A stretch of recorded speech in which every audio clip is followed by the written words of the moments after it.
So we're going to look at 5a right here, and to understand this, we're going to plug in some x values and see where the left side over here, where 1 over 3 to the x is greater than 1 over 2 to the x. So let's start off by plugging in some negative x values. If I plug in a negative 2, I would have 1 over 3 to the negative 2 power, which would result in a positive 9. Y'all with me there? Okay. If I plug in a negative 2 into this x value here, we have a positive 4. Let's plug in a negative 1 and see what happens. If I plug in negative 1, then we have a positive 3, and then we have a positive 2. If I plug in a 0, we have a 1, and we have a 1. They're equal at 0. If I plug in 1, I have 1/3, and then I have 1/2. If I plug in a 2, I have 1/9, and I have 1/4. Well, we're interested in where 1 over 3 to the x is going to be larger. What x values produce values here that are larger? Well, it looks like when we plug in negative values, negative x values, then 1 over 3 is going to be larger. And so this tells us our solution is from negative infinity all the way to 0, but not including the 0, because they're actually equal at 0. Okay? Let me just say I'm not going to do this on record because I did this for you yesterday. So we want to determine a formula for the exponential function whose values are given in the table. And remember that the formula for an exponential function is y equals a, where a is the initial value, times b to the x power. So we have a. A is when x is equal to 0. So that's easy. We have a is 3 over 2, right? What we need to figure out is the b value, and the b value tells us what we're multiplying by each time as we go up by 1, right? So we could say here that 3 over 2 times b is going to result in 3 over 4, right? 4. And so if I multiply both sides by 2 over 3,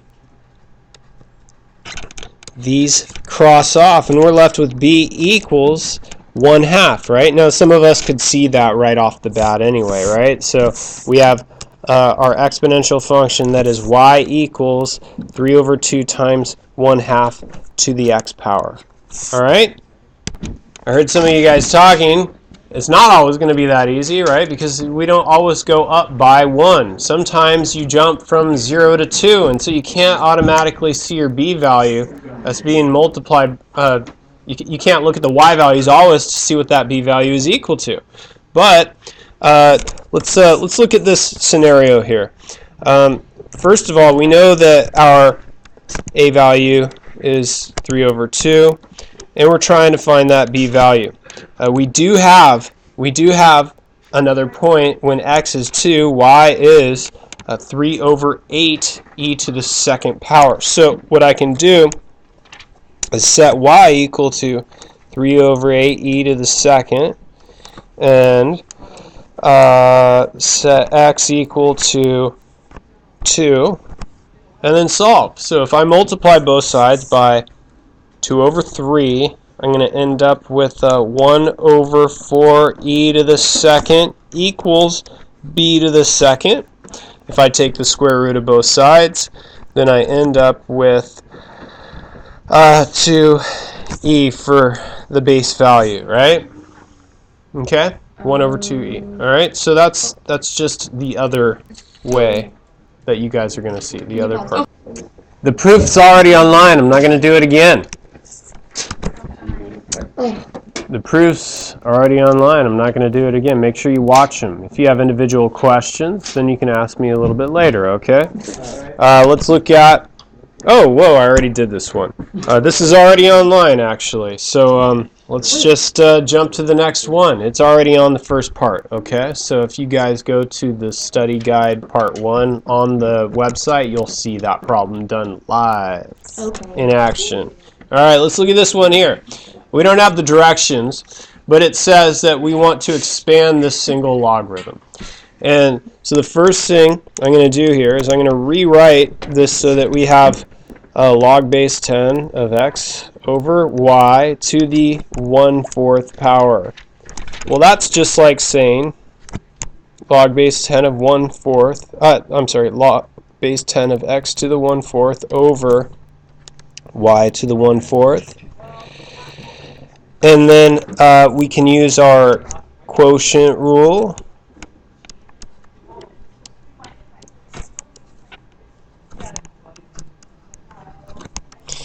And then we can use our power rule. And then we have expanded. That's it. So problem number 12, we want to write the expression as a single logarithm, which means we're going to have to use our rules of logs to simplify this.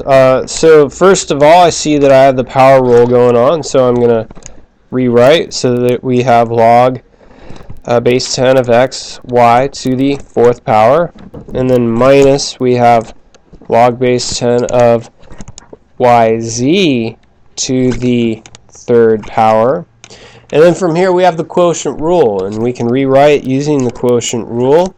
I'm going to write log base 10 of x to the 4th y to the 4th over y to the 3rd z to the 3rd power, and we've written the expression as a single logarithm just using our rules.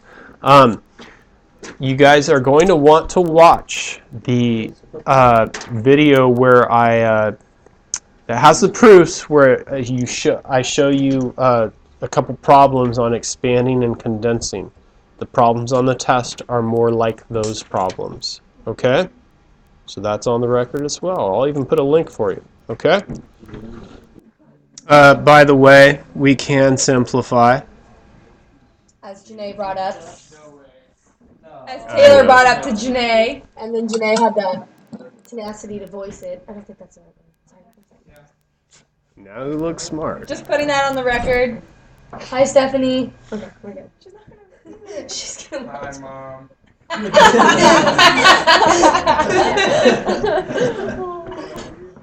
Ian, you want to say anything? Stephanie said hi to me in her video, so let me say that.